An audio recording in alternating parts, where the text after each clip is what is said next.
તો 4 જૂને લોકસભાની ચૂંટણીમાં મતગણતરી માટે તૈયારીઓના આખરી ઓપ અપાઈ રહ્યો છે। વડોદરામાં 98 ટેબ્લો ઉપર 19 રાઉન્ડમાં મતગણતરી થશે। શહેરની પોલિટેકનિક કોલેજ 4 તારીખે પોલીસ છાવણીમાં ફેરવાશે। મતગણતરી સ્થળે 400 પોલીસ જવાનોને ચુસ્ત બંદોબસ્ત ગોઠવાયો છે, જેમાં 290 જવાનો ટ્રાફિક અને પાર્કિંગની વ્યવસ્થા સંભાળશે। કાઉન્ટિંગ સેન્ટરની અંદર મોબાઈલ લઈ જવા પર પ્રતિબંધ ફરમાવવામાં આવ્યો છે।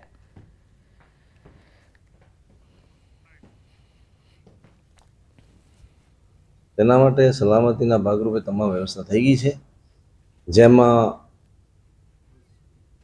ડીસીપી, એસીપી અને પોલીસ પર્સનલ સહિત 400 માણસો જે છે એ 3 લેયરમાં બંદોબસ્ત જાળવશે, જે 3 લેયરમાં ગોઠવવામાં આવેલો છે। એક બિલ્ડિંગની અંદર કે જે કાઉન્ટિંગ થવાનું છે, બિલ્ડિંગની બહાર ઇનર સાઇડ અને બિલ્ડિંગ પ્રિમાઇસીસની બહાર મેઇન ગેટ અને પાર્કિંગ। તો કેન્દ્રીય ગૃહમંત્રી અમિત શાહ આજે અમદાવાદ આવશે। સવારે સોમનાથ મંદિરે દર્શન કરીને બપોરે અમદાવાદ આવવા માટે તેઓ રવાના થશે। ગઈકાલે પણ અમિત શાહે સોમનાથ દાદાના દર્શન કર્યા હતા। ગૃહમંત્રી અમિત શાહ પરિવાર સાથે તેમણે ધ્વજા પૂજા કરી। સોમનાથ ટ્રસ્ટે ગૃહમંત્રીનું મોમેન્ટો આપીને સ્વાગત કર્યું હતું। અમિત શાહે ગંગાજળનો જળાભિષેક પણ કર્યો હતો।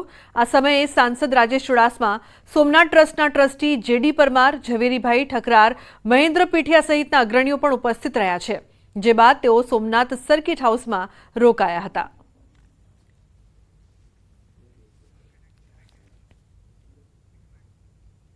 તો ટીઆરપી ગેમ ઝોન અગ્નિકાંડમાં મોટા ખુલાસા થયા છે। આરોપી અધિકારીઓને 13 દિવસના રિમાન્ડ પર મોકલવામાં આવ્યા છે।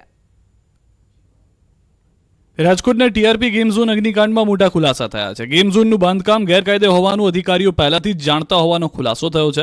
એસઆઈટીએ કોર્ટમાં કરેલી રજૂઆત પ્રમાણે આ પહેલા પણ ગેમ ઝોનમાં આગ લાગી ચૂકી છે। 4 સપ્ટેમ્બર 2023ના રોજ પણ આગ લાગી હતી। તે સમયે ફાયર ઓફિસર રોહિત વિગોરા હાજર હતા। ઓફિસરને ખબર હતી કે એનઓસી અનિવાર્ય છે, તેમ છતાં ફાયર ઓફિસર તે સમયે કોઈ પગલાં ન લીધા। પહેલીવાર આગ લાગી ત્યારે યુવરાજસિંહ સોલંકી પણ સ્થળ પર હાજર હતો। આ મામલે કોર્ટમાં સ્પેશિયલ પબ્લિક પ્રોસિક્યુટર તુષાર ગોકાણીની દલીલ છે। 6 જૂન 2023ના રોજ મનપાએ સ્ટ્રક્ચર તોડીને પાડવા નોટિસ પણ આપી હતી, તેમ છતાં ટીપીઓએ કાર્યવાહી ન કરી। સ્ટ્રક્ચર તોડવાને બદલે વધારવામાં આવ્યું, ત્યારે અધિકારીઓના આશીર્વાદથી ગેમ ઝોન ચાલતું હોવાનું સામે આવ્યું। યુવરાજસિંહ અને મહાનગરપાલિકાના અધિકારી મળેલા હોવાનો પણ પુરાવો છે। ત્યારે એ પણ સવાલ છે કે મનપા અધિકારીને ગેરકાયદે બાંધકામની જાણ હતી, તેમ છતાં લોકોના જીવની પરવા કેમ ન કરી? દબાણ શાખા કેમ દબાણ ન હટાવ્યું? હાલ આ કાંડમાં જવાબદાર આરોપી અધિકારીઓને 13 દિવસના રિમાન્ડ પર મોકલાયા છે। Suspended station fire officer Rohit Vigora, ATPO Mukesh Makwana, suspended ATPO Gautam Joshi તેમજ મહાનગરપાલિકાના પૂર્વ town planning officer MD Sagathiya 12 જૂન સુધી રિમાન્ડ પર છે। તો રાજકોટ અગ્નિકાંડમાં સૌથી મોટો ખુલાસો થયો છે। ટીપીઓ એમડી સાગઠિયાની અધધ મિલકત સામે આવી છે। રાજકોટ મહાનગરપાલિકામાં એક જ જગ્યાએ નોકરી કરતા ટીપીઓ સાગઠિયાની કરોડોની મિલકત સામે આવી। અગ્નિકાંડની તપાસ કરી રહેલી એસઆઈટી ઉચ્ચ અધિકારીઓની પૂછપરછ કરી રહી છે, જેમાં ટીપીઓ એમડી સાગઠિયાની પણ પૂછપરછ કરાઈ। એમડી સાગઠિયાની રાજકોટ ગોંડલ ચોકડી અને વીરપુરમાં અનેક જગ્યાએ પ્રોપર્ટી હોવાના ખુલાસા થયા। જેતપુર રાજકોટ નેશનલ હાઈવે ચરખડી પાસે વિશાળ જગ્યામાં આધુનિક સુવિધાવાળું ફાર્મ હાઉસ પણ મળ્યું છે। આ ઉપરાંત સાગઠિયાની અનેક જગ્યાએ જમીનો, પેટ્રોલ પંપ, બંગલા હોવાનું પણ અનુમાન લગાવવામાં આવ્યું છે। એસીબીએ એમડી સાગઠિયાની રાજકોટ સહિત તમામ જગ્યાએ મિલકતની તપાસ શરૂ કરી। 50,000 થી 60,000 પગારદાર પાસે આટલી સંપત્તિ ક્યાંથી આવી તે મોટો સવાલ।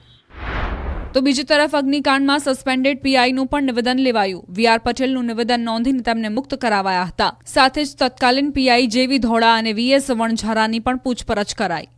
તપાસની આ કડીમાં રાજકોટ ગેમ ઝોનનો વધુ એક વિડીયો પણ સામે આવ્યો, જેમાં આગની દુર્ઘટના અગાઉનો ઘટનાક્રમ નજરે પડ્યો। વિડીયોમાં ગેમ ઝોનમાં વેલ્ડિંગની કામગીરી ચાલી રહી છે, જેમાં 3 લોકો કામ કરતા દેખાય છે। બાજુમાં જ ટાયરોનો જથ્થો પડ્યો છે। ફોર્મની શીટોનો જથ્થો પણ વિડીયોમાં નજરે પડ્યો। ત્યારે તપાસમાં આ વિડીયો એક મહત્વનો પુરાવો સાબિત થઈ શકે છે। અને મહત્વપૂર્ણ સમાચારની વાત કરીએ તો વડોદરામાં ફાયર સેફટી અંતર્ગત ધાર્મિક સ્થળો પર પણ તપાસ હાથ ધરાઈ છે, જેમાં અટલાદરા બીએપીએસ મંદિર, Waghodia road gurdwara, Sun Pharma road લાલ ચર્ચમાં તપાસ કરવામાં આવી, જેમાં માંડવી જુમ્મા મસ્જિદમાં પણ ફાયર સ્ટેશન ઓફિસર અમિત ચૌધરીએ માંડવી જુમ્મા મસ્જિદનું નિરીક્ષણ કર્યું। તપાસમાં જુમ્મા મસ્જિદમાં ફાયર સેફટીની સુવિધાનો અભાવ જોવા મળ્યો હતો। સેફટીના સંસાધનો તેમજ ઇમરજન્સી એક્ઝિટ છે કે કેમ તે બાબતે નિરીક્ષણ કરવામાં આવ્યું. તપાસમાં જુમ્મા મસ્જિદમાં ઇમરજન્સીમાં બહાર નીકળવાનો કોઈ દરવાજો દેખાયો નહોતો, જેના કારણે નોટિસ અપાઈ હતી. ફાયર સેફટી મામલે ધાર્મિક સ્થળને નોટિસની રાજ્યમાં આ પ્રથમ ઘટના છે.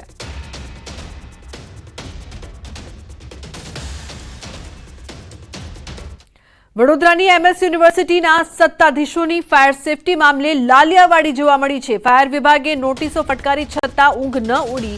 યુનિવર્સિટી તરફથી કોઈ કાર્યવાહી ન થતા ફાયર વિભાગ હરકતમાં આવ્યું. ફાયર સેફટીનો અભાવ જણાતા ટેકનોલોજી ફેકલ્ટીનું વીજ જોડાણ પણ કપાયું. હવે તમામ ફેકલ્ટીની 32 બિલ્ડિંગના વીજ જોડાણ કપાશે. વીજ જોડાણ કપાતા રઘવાયા થયેલા વીસી રજિસ્ટ્રાર મનપા કમિશનરને મળવા માટે દોડ્યા હતા. યુનિવર્સિટીમાં ત્વરિત ફાયર સેફટીની સુવિધા ઊભી કરવા સ્પષ્ટ સૂચના અપાઈ. જો બીજી ફેકલ્ટીમાં વીજ જોડાણ કપાશે તો સર્જાશે મોટી મુશ્કેલી. યુનિવર્સિટીમાં પ્રવેશ અને પરિણામ તૈયાર કરવાની કામગીરી અટવાઈ શકે છે.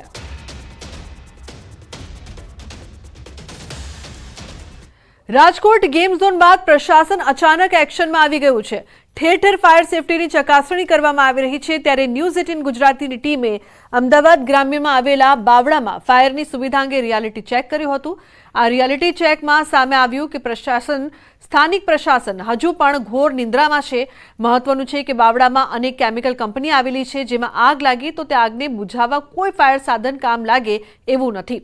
ફાયર માટે જે વાહન બાવળા નગરપાલિકા પાસે છે તે વાહન વર્ષોથી વપરાયેલી હાલતમાં જોવા મળ્યું.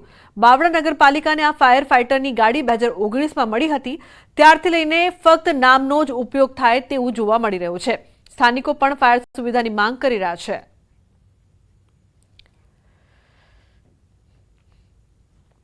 અમારે ધોળકા, અમદાવાદ, સાણંદ તે પ્રમાણે અમારે વ્યવસ્થા કરવી પડતી હોય છે. જે અડધો પોણો કલાકના સમયના અનુસંધાને એ લોકો બાવળા આવતા હોય છે અને પછી અમારી આ ફાયરની સુવિધા પૂરી પડતી હોય છે. તો એ બાવળા તાલુકા લેવલે અમારે જે જોઈએ છે તે મળતું નથી. આ સિવાય આવું પણ નાનું ફાયર પણ અમારા બાવળા નગરપાલિકાની બાજુમાં ત્યાં પડેલ છે. તે પણ આનથી નાનું છે, તે કાણા પડી ગયા છે. એનો જે પૂરતો સ્ટાફ જે હોવો જોઈએ એ પણ છે ને એ બાવળાની અંદર. તો એનાથી આ સુવિધાથી અમે વંચિત રહી ગયા છે. તો આ લેવલે સરકારે કંઈક આગળની પરિસ્થિતિને ધારાધોરણ પ્રમાણે આગળ વધે અને અમને બાવળા તાલુકા લેવલે અમને કંઈક આપે, જેની અમે માંગણી કરી રહ્યા છીએ. ન્યૂઝ 18ની ટીમ જે છે તે બાવળા નગરપાલિકા વિસ્તારની ફાયરની સુવિધાની રિયાલિટી ચેક કરવા માટે પહોંચ્યું છે. પરંતુ અહીંયા ફાયરના પણ દર્દનાક દ્રશ્યો જે છે તે જોવા મળી રહ્યા છે. આ ફાયર આગ બુઝાવવા માટેનું વાહન છે, પરંતુ દ્રશ્યો તમારી સામે જ છે. આ દ્રશ્ય જોતા જ તમને ખબર પડે કે આની સિચ્યુએશન કેવી છે. એક પણ લાઇટ નથી. જે ફાયરની જે ગાડીઓ જે છે તે કાટ ખાઈ ચૂકી છે, તૂટી જાય તે પ્રકારની સ્થિતિની અંદર જોવા મળી રહી છે. એટલે કે આગ લાગે તો આ વાહન ફક્ત ને ફક્ત શોભાના ગાંઠિયા સમાન હોય તે પ્રકારે લાગી રહ્યું છે. એના ટાયર તમે જુઓ તો ટાયર પણ સાવ ખવાઈ ગયા હોય તે પ્રકારના દ્રશ્યો જે છે તે જોવા મળી રહ્યા છે. સાથે સાથે તમામ પ્રકારની જે સુવિધા જે છે તે ફક્ત ને ફક્ત વપરાયેલી હોય, જ્યારથી હોય તે પ્રકારની સિચ્યુએશન જે છે તે જોવા મળી રહી છે. એટલે કે ન તો આ ફાયરની વાહનની અંદર કોઈ પણ પ્રકારની વ્યવસ્થા જે છે તે જળવાયેલી છે કે ન તો કોઈ પણ પ્રકારની સુવિધા હોય તે પ્રકારના દ્રશ્યો જે છે તે જોવા મળી રહ્યા છે. કાટ ખાઈ ગયું છે, વપરાયેલું વર્ષોથી પડ્યું છે. અહીંના સ્થાનિક લોકોનું આ પ્રમાણેનું કહેવું છે. આ પ્રકારના દ્રશ્યો જે છે તે જોવા મળી રહ્યા છે કે જ્યાં ફાયરના વ્યક્તિઓ આવે, ફાયર માટેની કામગીરી કરે તો પણ કેવી રીતે કરે તે પ્રકારની સિચ્યુએશન હાલ તો આ ફાયરના વાહન થકી જોવા મળી રહી છે. અહીંયા છાસવારે આગના બનાવો બને છે, પરંતુ અહીંયા બહારથી એ ફાયરના વાહનો મંગાવવા પડે છે અને બહારથી ફાયર જે છે તે કંટ્રોલ કરવા માટેની કવાયત હાથ ધરવી પડે છે.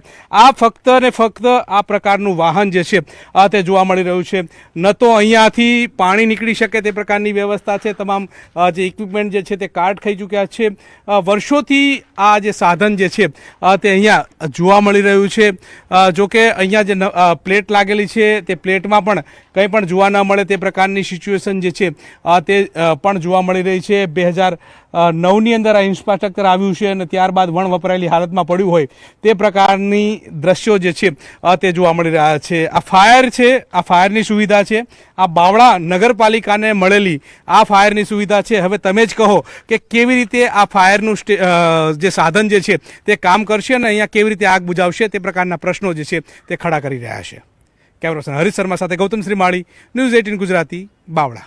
નગરપાલિકા દ્વારા પોતાનું નવું મોટું વોટર બ્રાઉઝર એની વ્યવસ્થા કરી છે, જે આગામી 15 થી 20 દિવસમાં નગરપાલિકાને સુપરત થશે. તો જામનગરમાં કોર્પોરેશનની ટીમે ઠેબા ચોકડી નજીક એક રેસ્ટોરન્ટને ફાયર સેફટીના અભાવે સીલ કર્યું હતું. ત્યારબાદ રેસ્ટોરન્ટ માલિકે નિયમોને નેવે મૂકીને રાત્રે ફરી રેસ્ટોરન્ટ ચાલુ કરી દીધી હતી, જેને લઈને જામનગર મહાનગરપાલિકાએ રેસ્ટોરન્ટ માલિક સહિત 3 લોકો સામે પોલીસ ફરિયાદ નોંધાવી છે. પોલીસે સરકારી આદેશની અવગણના કરવા બદલ 3 લોકો સામે ગુનો દાખલ કરીને વધુ તપાસ હાથ ધરી છે. આ ગુનાના કામે 3 આરોપી વિરુદ્ધમાં અત્યારે હાલ ફરિયાદ દાખલ કરવામાં આવેલ છે, જેમાં હોટલના માલિક છે જીતેન્દ્રભાઈ અને હોટલના મેનેજર શ્રી વિશાલ કોટક અને વિરેન